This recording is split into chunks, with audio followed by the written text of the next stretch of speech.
മുള്ളംപന്നിയെ തല്ലിക്കൊന്ന കേസിൽ ഒളിവിലായിരുന്ന തിരുവനന്തപുരം വെള്ളനാട് പഞ്ചായത്ത് പ്രസിഡന്റ് വെള്ളനാട് ശശി കീഴടങ്ങി. പരുത്തിപ്പള്ളി റേഞ്ച് ഓഫീസിലെത്തിയാണ് ശശി കീഴടങ്ങിയത്. തെളിവെടുപ്പിന് എത്തിച്ച ദൃശ്യങ്ങൾ പകർത്താൻ ശ്രമിച്ച മാധ്യമ പ്രവർത്തകനെതിരെ അതിക്രമ ശ്രമവും ശശി നടത്തി.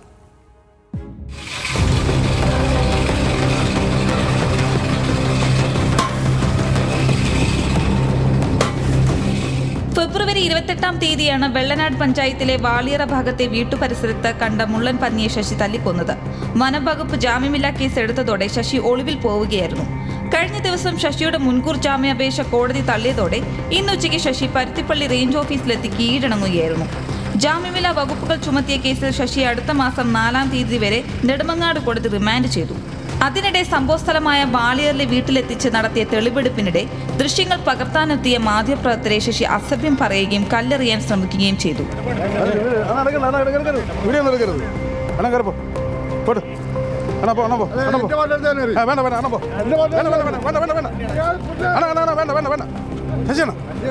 നിരന്തരം വിവാദത്തിൽപ്പെട്ടിരുന്ന വെള്ളനാട് ശശി മുള്ളൻ പന്നിയെ തല്ലിക്കൊന്ന കേസിൽ വനം വകുപ്പ് കേസെടുത്തതിന് പിന്നാലെയാണ് ഒളിവിൽ പോയത്.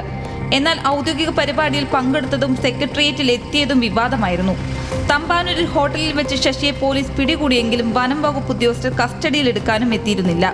ന്യൂസ് മലയാളം, തിരുവനന്തപുരം.